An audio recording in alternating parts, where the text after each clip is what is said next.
This episode is proudly supported by Pepe Sayer Australian Cultured Butter. At Pepe Sayer, we focus on quality. So if someone comes into your restaurant and they see you're using Pepe Sayer, they know immediately that that is a quality product you've got in front of you on the table. And that comes from a decade of just doing quality butter day after day. For more information, go to pepesayer.com.au. I love cooking myself. I always sort of have. It just came to me naturally.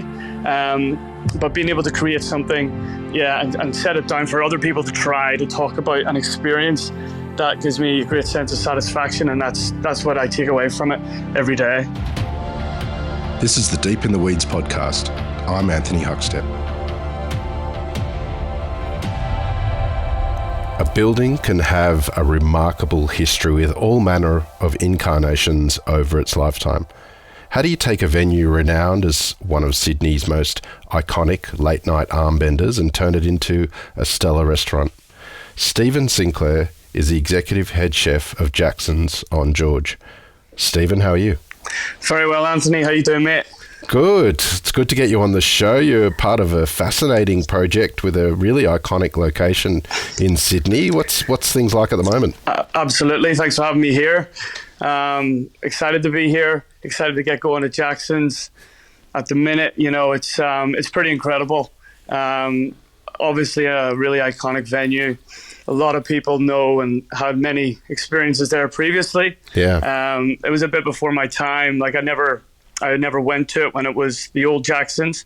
But seeing where it is now, it's pretty incredible. Do you know much about the history of the venue? Is it something that the staff have talked about in the lead up to opening this new version? Look, not really, to be honest. I was here. I got to Australia 7 years ago, which I knew Jackson's was still around, but I never really heard of it. I never visited, but just meeting the locals when I'm talking to them about of coming to Jackson's, and that's where I am based now. They're just like, wow, they have all these incredible stories, the history of it. They've all had some, wild nights there, which sound, it was pretty loose, but to see where it is now, it's amazing. So I don't really know too much of the history, because I never was there. But just hearing people's reactions and their stories from them, before, it sounded like it was a pretty wild venue. Well, that's probably not a bad thing. I think people have some pretty strange memories for that venue.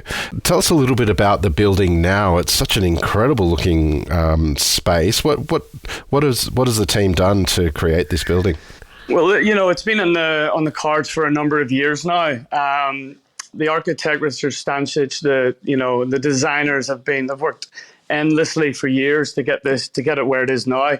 And you just come down and look at the venue itself, and you're almost blown away by it, of it just sitting there, and especially it's such a key place of Sydney, right in the heart of Sydney, next to probably the most two iconic monuments in the country, the Harbour Bridge and the Opera House. So we're just right, we're neighbours from that, and to have it there and how it is it's absolutely amazing. And to see the old photos of what it looked like it's just an incredible job. I sort of came on board. The idea got pitched to me about 2 years ago. I was currently working at Icebergs at the time in Bondi. The idea got pitched to me, so I took it. It took a bit of time to think about it because I knew it was just such a huge project. The size of the venue, I was a bit taken back, but it took me, a number of weeks to think about it, and I just thought, I absolutely had to go for it. At this stage of my career where I'm at, definitely want to push myself, push the limits, and do this challenge. Well, the last couple of years have been strange for everyone on the planet, but given that you've sort of been, part of this project for 2 years, has it been a weird 2 years for you being part of this process? Well, look, not really, I guess. It hasn't been weird, I guess. The idea got pitched to me 2 years ago, but I didn't really start working, only until last year when I met Michael Broom for the first time, our licensee and director and general manager.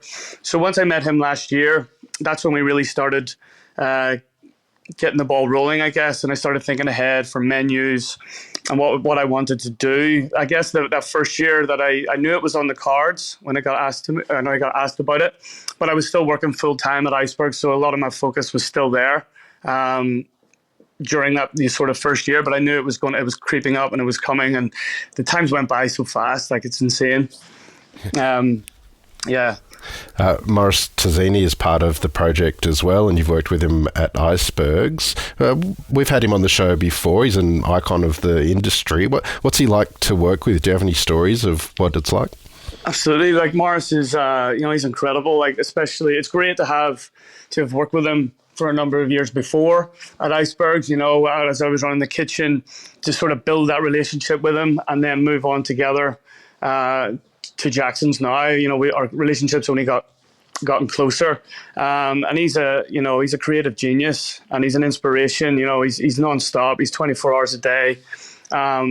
He's always pushing the boundaries, challenging me, everything that to do with the industry and the venues that we're in, and helps me out a lot. Because I try and get as creative as I can, but at times when it's incredibly busy, sometimes you don't have so much time for that. But Morris is always coming to you with ideas, dishes, things he's seen, that he's experienced in restaurants, which really benefits me as well. It gives me more ideas when sometimes I wouldn't, some certain ideas I wouldn't necessarily think of.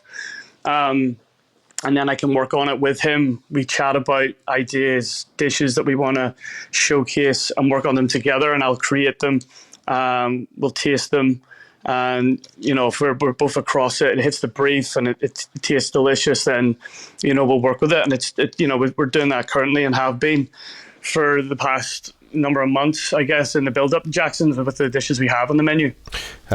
People will remember many people in Sydney will remember the former site, but it's architecturally astounding now, the new vision that's unfolded. Tell us a little bit about the different areas and elements and offerings that you have there. Yeah, so it's a three-story venue. Public bar is situated on the ground level. You can then move up to level 1 where you'll have your bistro, and then you have the rooftop. So the three different areas are absolutely incredible, and they look amazing. I just can't wait to see people in there and hear them sounds, the noises, the energy. The public bar, when you'll first walk in, we want it to make it feel like you're in Australia. The menu is sort of designed to be an Australian menu. So when you go in, you sit down, you feel like the food that's on offer, you have that offering of being in Australia, but there's certain elements and influences that I've used, coming from Northern Ireland and Europe that I've used on the menu. So little different tweaks here and there on the menu. One being the duck sausage roll. A sausage roll is something you find everywhere and people love it. I love it. I've just done a little bit of a twist on it. So that's going to be on offer there. You got your Stone Axe Wagyu pie that'll be on the menu. Your classic chicken schnitzel. We're now doing a spatchcock cotoletta. So it's just a little bit of a twist on it. And we'll also have the same offering on the rooftop. So the public bar and the rooftop will be that sort of pub food, but just lifted in a way, that's a bit more elegant and executed really well. Then you have the bistro on level 1, which is, again, it's our statement of Euro Oz, which is really our brief and what we want to achieve. So you want to almost feel like you're in Europe when you see the dishes that's in front of you. The influence it's come from Europe, but really focus on the amazing produce that we have in Australia. Some of the best ingredients and produce I've ever worked with. And really showcase that because I feel quality is absolutely crucial, and it's key for me. If we can focus on getting the quality in, then we can just deliver it and execute it to the way we want for our guests to enjoy. Well, I want to explore your cooking in greater detail shortly and what you're doing at Jackson's on George. But take us back to when you were young. Where did you grow up, and what sort of role did food play for you? So I grew up in Belfast, a city in Northern Ireland. I lived there for 27 years of my life before coming to Australia. I actually got into cooking when I was around the age of 20. So I actually went to school, and when I was in school, I was sort of had the idea that I was going off to study in university, but I had really no idea what that was going to be. So I studied my A levels. All my friends were, they were all going off to university. They all sort of knew what they wanted to do, but I was a little bit lost at the time. I was just, choosing courses that I didn't even know much about.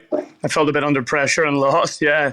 But I was quite big into art, so I would have painted a lot as a teenager. Graffiti art was a big part of my life, and then just painting on canvases. So that was probably my biggest subject in school. And how I got into cooking was so I used to come home, and we would use our kitchen at home as my sort of art studio. So when we came back from school, I would set up there, and that's where I would do my coursework and my paintings. So during that time, my mum had always been home and cooking the dinner for us coming home. So she would have always been home first. And then as we got back from school, me and my brothers, I would sort of sit in the kitchen and do my work there. And while I was doing it, she'd always be cooking. So, I got the smells, the sounds, and it always just intrigued me. So I was just started asking her questions just naturally. And asking the questions, what are you cooking today? Trying to see how she was doing it. And then I would try and replicate it as well. I just instantly fell in love with it. It was just, a matter of moments. It just sort of changed my life. Just from those, that was the key memory that I'll always remember. And from then I just absolutely fell in love with it. And then when I was getting home, I was actually wanting to do the dinner for my family. She would probably cook the same meals every 7 days. So you'd have, we would do spaghetti bolognese one day, chicken and vegetable soup the next, and then we'd always have a Sunday roast. But the next week it would always be the same food, but it was always amazing. And so I always wanted to try and change it up a bit. So I'd offer if I could cook it.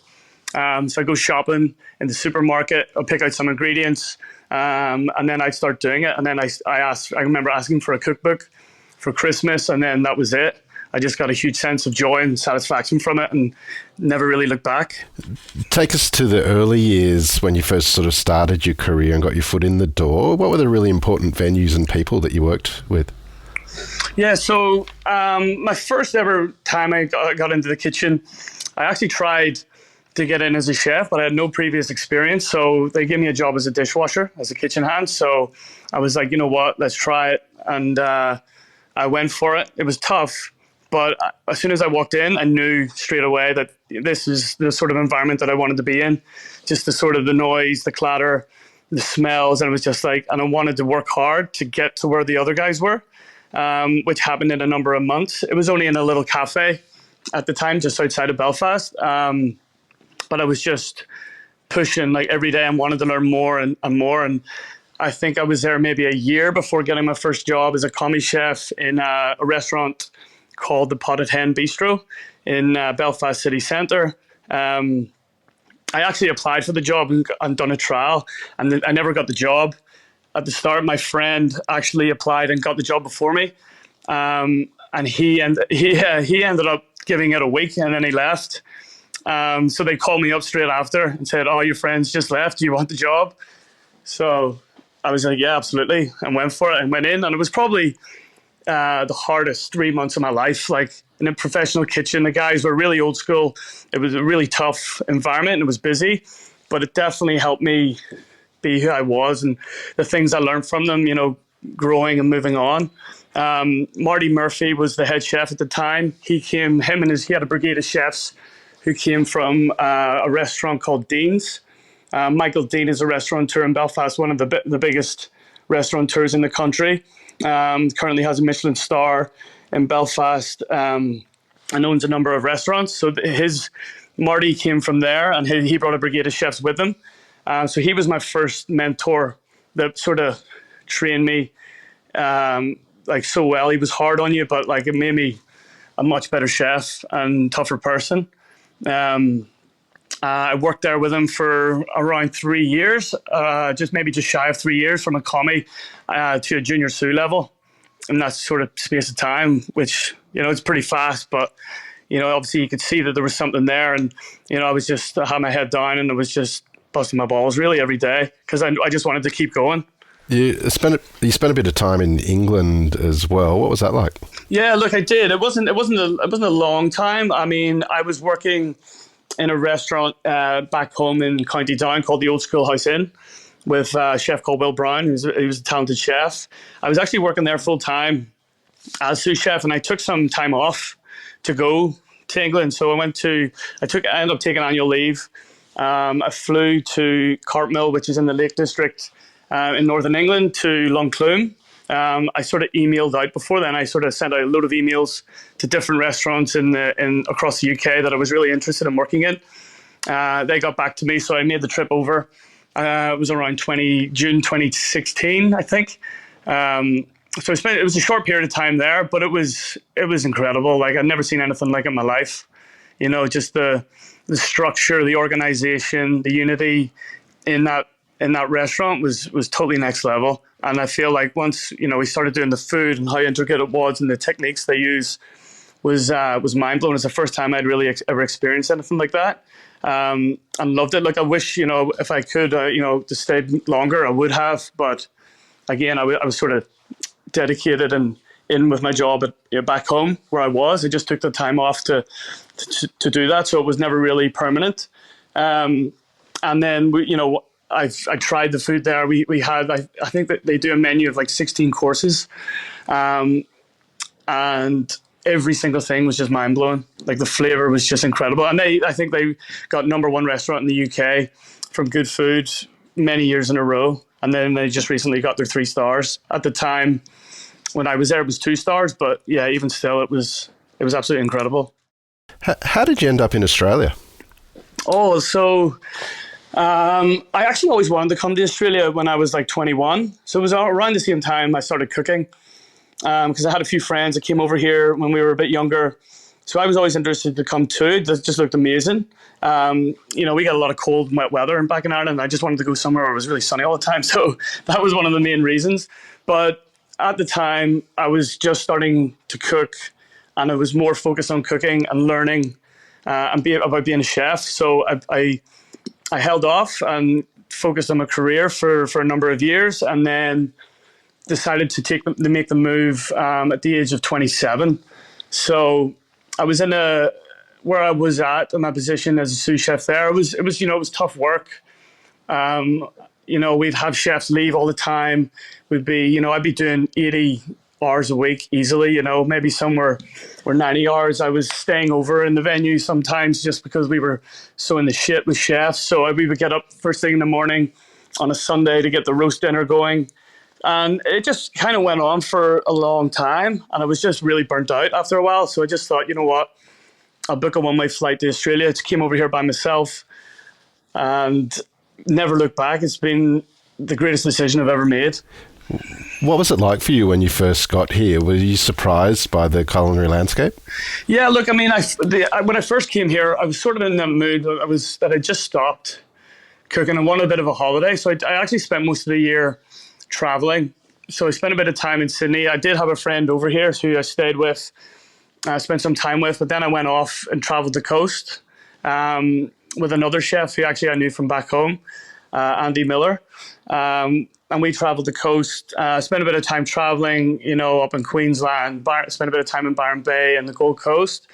So when I came back, I also done my farm work as well, actually, up there. After my travels, I ended up doing 3 months farm work on a banana farm, which was an absolute experience, like good and bad. It was very, very tough, very tiring, very messy, but it was when I was there with the people that we met at the time, staying together in the hostels, we made it a fun time when we weren't working.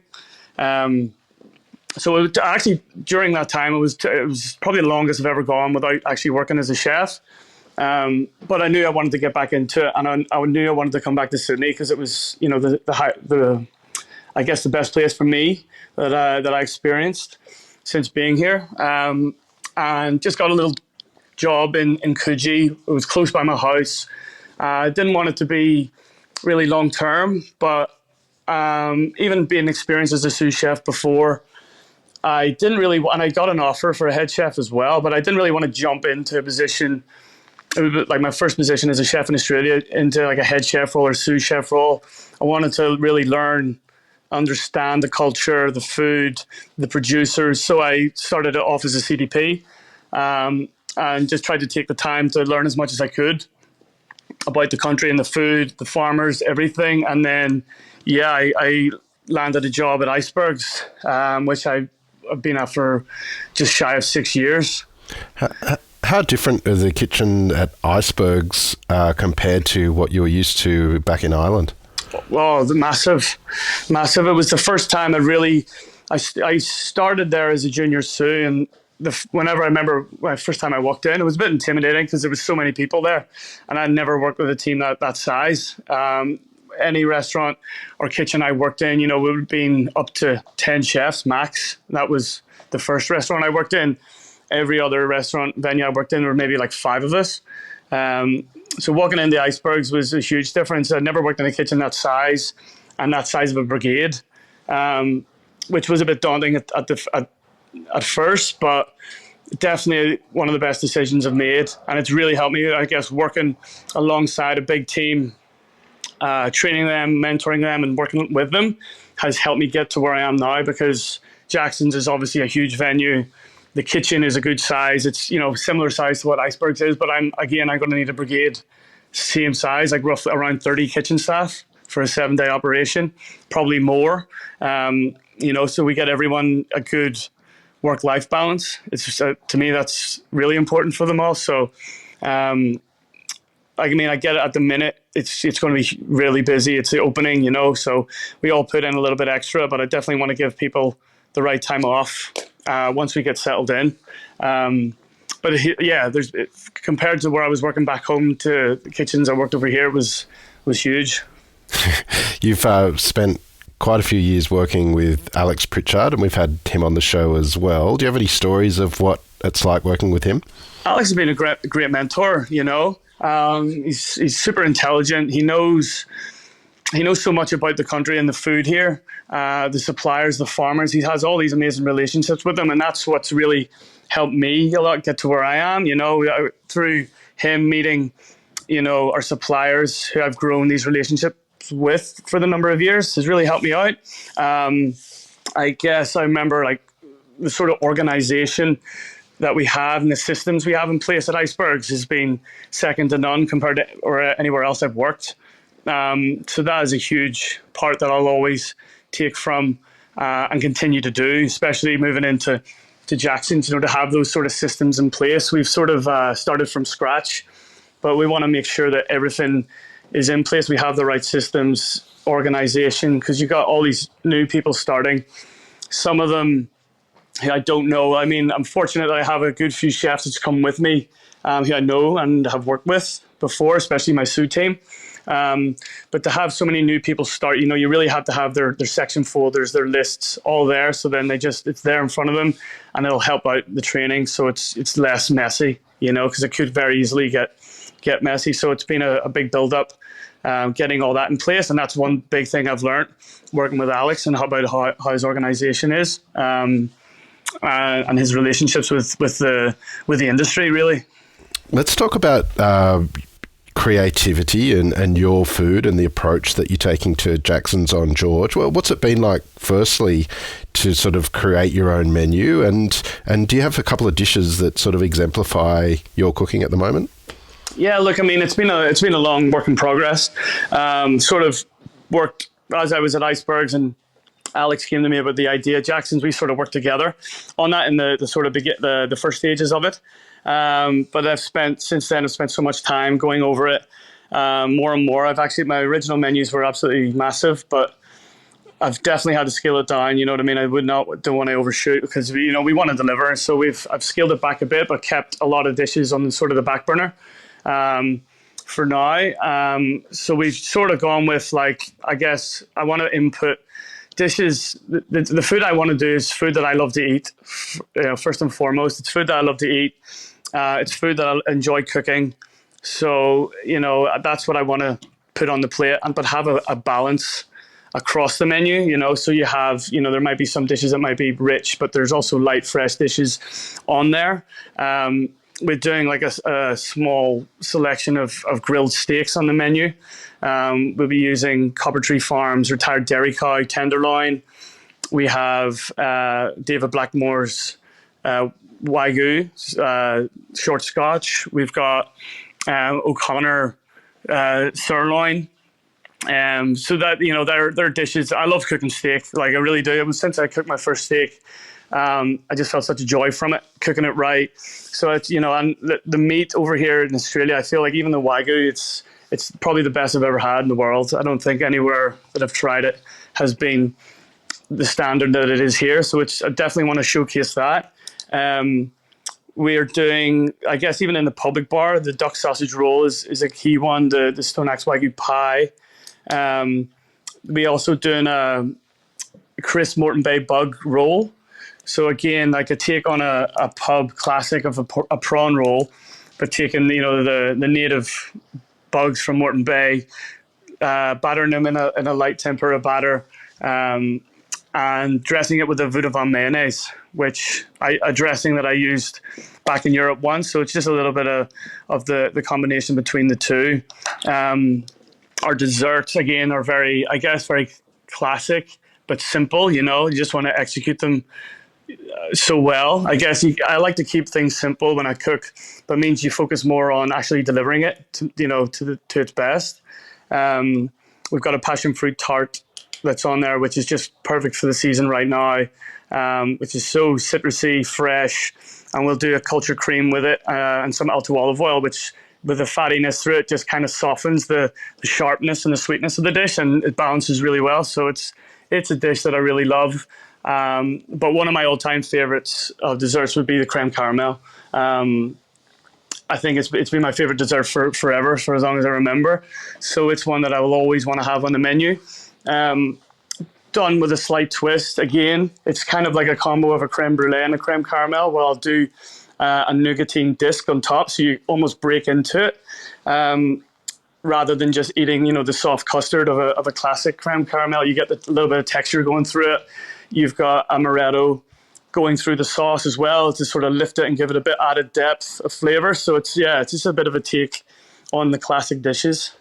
So that's what I'm sort of trying to achieve. Yeah. How are you feeling at the moment? It's such an iconic location and venue with an amazing history and sort of important figureheads in the industry as part of it, and a big role for you. How do you feel about it? Yeah. The feelings have been absolutely everywhere. They've been haywire, to be honest with you. Like, honestly, the nerves, the stress, the excitement, it's just off the charts for me at the minute, which I think it naturally comes with it, with being such a venue, an iconic venue. The amount of people that are reaching out to me about it, they've had so much history there before, and they see where I'm coming from, and they're just really excited to try the food. So it's been nonstop. And there's days where my emotions they'll be amazing 1 minute, I'll be relaxed and confident and excited, and then there'll be, no time I'll be stressed again and anxious. There's been a couple of sleepless nights in the build up, but you know what, it's all part of it. And it's the reason why I'm doing it is to just push on and try and better myself, and see what I can really achieve out of it, for myself and for the people of Sydney. Well, you're on the cusp of opening an incredible venue, and look forward to seeing what comes from that. But what do you love about what you do? Oh, I mean, big part of what I love, what I do, and I think I always find it when I go in there and I'm making something, I find it fun. First and foremost, I find it fun, and then what I can get out of it when I've completed the dish or the item, whatever it is. And it works out. It gets, it turns out the way I want it. And most importantly, if it's delicious and it's tasty, then you get other people's feedback on it. For me, that's what I love about it. I really love the sense of seeing people enjoy what I create. That is like the first and foremost for what I do. And I mean, I love cooking myself. I always sort of have. It's just came to me naturally. But being able to create something, and set it down for other people to try, to talk about and experience, that gives me a great sense of satisfaction, and that's what I take away from it every day. Well, Stephen, good luck with the opening, and look forward to seeing what happens as Jackson's on George has a new lease on life. We've loved having you on Deep in the Weeds today to hear just a part of your story. Please keep in touch, and we'll catch up again soon. Absolutely, Anthony. Thanks so much. It's been a pleasure to be here. Absolutely thrilled that you've reached out and we've had the chat, and I can't wait to see you at Jackson's. This is the Deep in the Weeds podcast. I'm Anthony Huckstep. Stay tuned as we take a deep dive into the lives of the incredible people who ply their trade in the food and hospitality sector. Special thanks to executive producer Rob Locke for making this all happen. Follow us on Instagram at Deep in the Weeds Podcast, or email us at podcast@deepintheweeds.com.au. And be well.